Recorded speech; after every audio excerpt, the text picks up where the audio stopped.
यह है पत्नी जिसने सांप का इंतजाम किया। पति सो रहा था। अमित को मारने के लिए पत्नी रविता ने सांप वाली साजिश रची।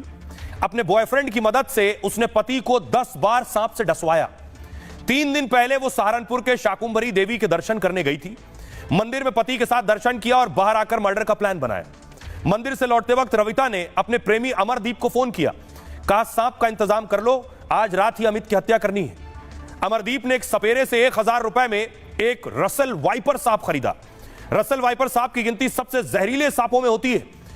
मटमैले और भूरे रंग के इस सांप का जहर खून को निशाना बनाता है और इसके काटने से सिर्फ 5 मिनट के अंदर व्यक्ति की मौत हो जाती है। अगर कोई बच भी गया तो उसके शरीर को लकवा मार जाता है। ऐसा खतरनाक सांप है। ऐसे जहरीले सांप को रविता और उसके प्रेमी ने अमित के कमरे में छोड़ दिया। सुबह जब घरवाले उठे तो देखा कि अमित बिस्तर पर लेटा है, उठ नहीं पा रहा है। अमित के बेटे ने उसके शरीर से चादर हटाई तो डर कर चीखने लगा वो, क्योंकि बिस्तर पर अमित के हाथ के ठीक नीचे एक जिंदा सांप दबा हुआ था। सांप के काटने से अमित की मौत की खबर पूरे गांव में फैली और हड़कंप मच गया। फौरन सपेरे को बुलाया गया। डॉक्टर और पुलिस को मामले की जानकारी दी गई। सपेरा जहरीले रसल वाइपर स्नेक को पकड़ कर ले गया और अमित को डॉक्टर के पास ले जाया गया, लेकिन तब तक अमित की मौत हो चुकी थी। उसके शरीर पर 10 जगह सांप के काटने के निशान मिले, यानी जहरीले वाइपर सांप ने अमित को 10 बार डसा है।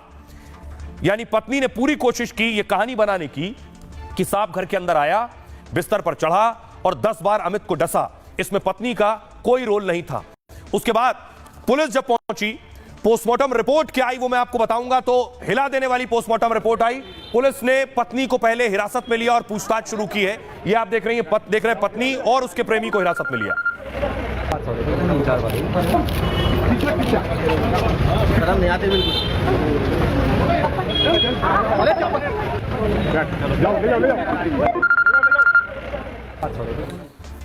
अब सुनिए जरा क्या कुछ कह रही है पत्नी और क्या कह रहा है प्रेमी।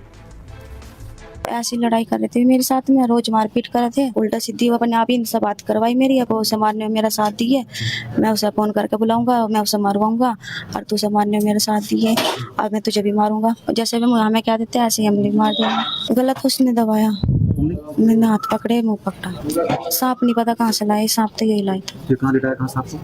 ऐसे ही छोड़ देता खाट पे। मुझे दे पैसों में सांप दे 1000 रुपये झोले में रख कर लाया था वो सांप। फिर रात को रविता की बोल गई ये सो रहा है आ जाओ, तो उसका गला वगैरह दबाया, सोया हुआ है। जब गला दबा दिया तो फिर जैसे उसकी हत्या हो गई। सांप थोड़ा सा उठा तो फिर सांप रख दिया। तो सांप को तुमने ही अपने हाथ से रखा था, किसने रखा था सांप को उसके नीचे? हाँ झोला रख दिया था, वैसे झोले में तो खुद निकल गया, खुद निकल गया था। अब देखिए बड़ी बात यह कि पत्नी ने तो पूरी कहानी बनाई कि सांप घर में घुस गया और डस लिया, लेकिन पता कैसे चला कि सांप कौन लेकर आया था और सांप घर में छोड़ा गया और सांप ऐसा ही नहीं पहुंच गया बिस्तर तक। जब पोस्टमार्टम हुआ, मेरठ में सांप डसने से मौत के मामले में बड़ा खुलासा हुआ। अमित की पोस्टमार्टम रिपोर्ट से रविता का झूठ सामने आया। दरअसल सांप के काटने के निशान के अलावा भी बहुत से चोट के निशान अमित के शरीर में थे। अमित के हाथ, गर्दन, मुंह पर जख्म के निशान थे और अमित के खून में सांप का जहर नहीं मिला। सोचिए 10 बार सांप ने डसा और खून में सांप का जहर नहीं। पोस्टमार्टम रिपोर्ट में सामने आया कि मौत तो अमित की दम घुटने की वजह से हुई है। सांप ने नहीं काटा, सांप ने काटा 10 बार लेकिन खून में जहर नहीं है। मौत तो दम घुटने से हुई है। शक के आधार पर पुलिस ने रविता को हिरासत में लिया, पत्नी को। बॉयफ्रेंड पति अमित की मौत के बारे में पत्नी से सख्ती से पूछताछ की गई तो पहले तो उसने अपने प्रेमी अमरदीप का नाम लिया।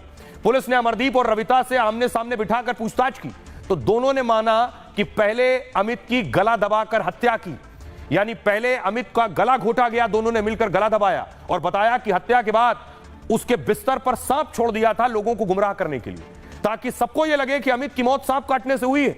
दरअसल अमित और रविता की शादी 8 साल पहले हुई थी। दोनों के 3 बच्चे हैं। कुछ सालों से रिश्ते ठीक नहीं थे। इस बीच रविता अमित के एक दोस्त अमरदीप के संपर्क में आई। अमरदीप का अमित के घर आना जाना था। यह अमरदीप है। रविता और अमरदीप में नजदीकी बढ़ी और फिर प्यार हो गया। अमित को भनक लगी तो वो दोनों को मारने की धमकी देने लगा, लेकिन प्रेमी के साथ मिलकर पत्नी ने ही अमित का कत्ल कर दिया और यह दिखाने की कोशिश की कि सांप के काटने से मौत हुई है। आइए अब आपको सुनवाता हूं, सुनिए अमित की माताजी क्या कह रही है और पुलिस क्या कह रही है। उन्ना कहा पापा पापा चाय पी लो, वहाँ पापा हो तो बोल ले भी, पापा नहीं बोला। लड़के ने उन्ना रिजाई हटा दी।